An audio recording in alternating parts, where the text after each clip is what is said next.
But what have you seen from DeAndre Ayton in this last few stretch of games? The attributes, right? Like Kenyon said, the fact that he can shoot, right? Opens up a lot of avenues for him where he can get those little dunker spots. He can roll. He's athletic. So in a situation that he's in, he really don't have a flaw if he maximizes what he's great at. Gil's Arena talks about DeAndre Ayton dominating with the Lakers. Check out what they had to say, and then I'll come back with my comments. Got to give some love to DeAndre Ayton, who's held it down at center so far this season. Ayton putting up 17 points, 9 rebounds, but in his last 3 games, DA's averaging 20 points, 13 rebounds, nearly 2 steals while shooting 78% from the field. Okay, we talked about DeAndre Ayton. Previously, you said you needed him in that double-digit rebound range. Like 17. Yeah.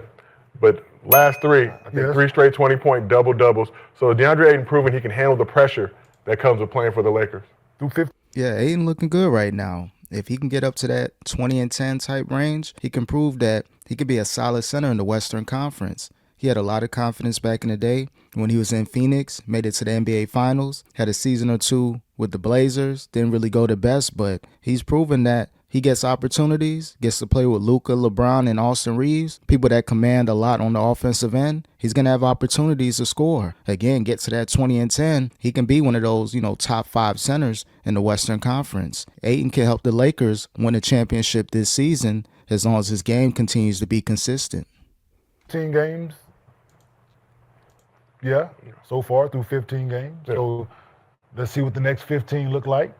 And then let's judge them in 15 game increments. Okay. First 15 games. He's getting first 15? 17 and 9.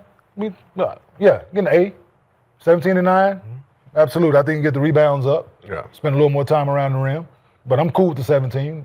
And LeBron came back. I think he's gonna get a couple more easy baskets like the lob and playing a dunker a little more. Like different things that he needs to watch some film and see where he can pick his spots at a little more.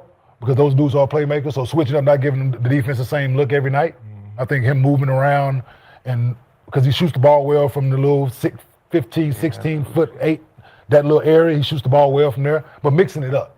So, but I'm cool with the 17. I want him to get the rebounds up, go to the offensive glass a little more, maybe that will help. So, then you got to tip that, get your hand, I'll get a rebound for that. But yeah, as long as he can, get some tip balls in there, be ready to catch lobs from Reeves, LeBron, and Luka. If the Lakers can't continue this style, Ayton's going to eat this season. He can end up being a better fit than Anthony Davis, even though AD, more versatile player, but Ayton does his role to a T. That's exactly what you want. Someone that doesn't need a million shots, but can be efficient, can make that 15-footer, decent in the paint. Hopefully his defense can improve a little bit. Team defense ain't got to be the best defensive player in the NBA, but can you be one of the best team defenders in the NBA, especially while playing your role? Again, Ayton is a sleeper on the Lakers. Huge difference maker. So far so good. So far so good for DeAndre Ayton. Okay, you've watched several of the Lakers games on playback and on your Gilbert Arena Show YouTube channel. Weren't necessarily sold on Ayton to start the season. No, I was sold on him. You were rolling. Got him. You were rolling. And then the first game, then I was like, okay. I was trying to sell him back. Yeah, first wavered a little bit. But what have you seen from DeAndre Ayton in this last few stretch of games? The attributes, right? Like Kenyon said, the fact that he can shoot, right? Opens up a lot of avenues for him where he can get those little dunker spots. He can roll. He's athletic. So in a situation that he's in, he really don't have a flaw if he maximizes what he's great at. Right? Stay away from some of that shit you want to do. And this is what you're good at. When this guy drives, he has his moments of moves. Understand that. Like, he has to be a student to these guys' tendencies. Right? So he should be watching Luka. Right? You should know, okay, when Luka has it in his right hand, these are the moves he likes to tend to do. When he has it in his left hand, these are his moves. When LeBron has it on this side, he needs to study how these guys plays. Yeah, studying is going to be key for Ayton, and the team can't get frustrated with him if he has a bad game or two. I know Lakers fans, they want him to be the next Shaq, but it ain't going to happen. He may not even be the next AD statistically, but as far as playing that role, I just feel as though he's going to maximize it. So studying, the crew talking to him, LeBron, Luka, Austin Reeves, chopping it up with them in timeouts, before the game, after the game, film study. They need to maximize what Ayton can do. Again, a solid center. You only paying him about, $9 million? perfect fit, perfect money-wise payroll. He's a player that the Lakers needed. At first, I wasn't completely sold, but I knew that they were getting a solid center for the low. Now it's starting to pay off dividends. Ayton, again, could be the missing piece for the Lakers winning a championship this season. Then he understands how to eat, right? It's just that easy. But if you're just going out there just, looking at the game plan, now I need to, so when he has it on the right, he usually, boom, boom, boom, he's looking to pass. That left-hand side is when he does a step back, he ain't looking really to pass much. So all he has to do is just always put himself in their sights.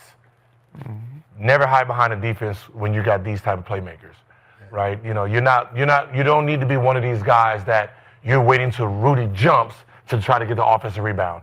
If Rudy's there, try to be in his sight, because that's, in his eyesight. Those guys got great vision to the point where you just got to show them just a little bit of hand here, hand up there. They're going to give it to you. Make yourself available. And it's on JJ, too, to make sure you keep him engaged in the offense.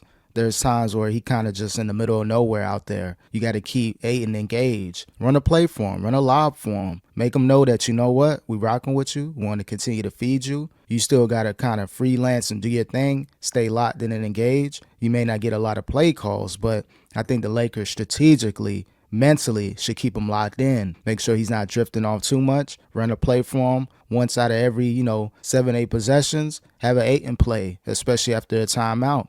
Especially when you need a basket, just to keep the rhythm and the flow going within the offense. Again, you don't want this Ayton experiment to go wrong. The Lakers coaching staff, they have to do their thing in order to maximize Ayton as well.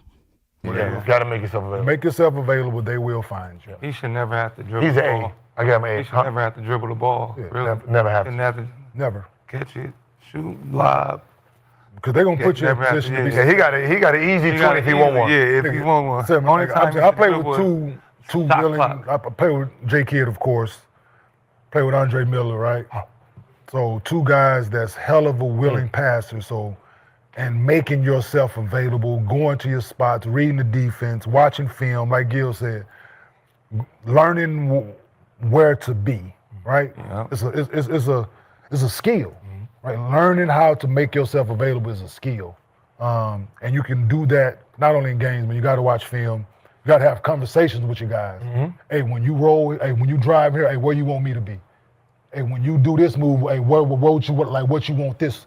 Like, how would you like? Yeah, it's all about being open and transparent with Ayton. When you have players like Austin Reeves, Luka, and LeBron, high IQ players that can make a huge difference as far as getting their centers involved, it's important the lines of communications are always open. Because, again, you don't just want Ayton out there doing nothing in the middle of nowhere. That's when he's not engaged. That's where he's not really mentally there. You want to make sure you always keep Ayton mentally locked in. So the communications have to be open constantly. Again, timeouts, before the game, after the game, going through the game footage, film. You got to make sure Ayton is mentally knowing what's going on because he's too good just to be, a mid-center. He should always be a top 10 in that discussion, especially in this conference. There's no reason why Ayton should be in the bottom of the pack as far as centers. He has the skill set and the capabilities to be up there. So again, man, you got to make sure Ayton is ready to go at all times. He's going to be relied upon, especially in playoff moments. When Luka needs to throw that lob, same with Reeves and LeBron, you're going to have Ayton there. If this thing goes right,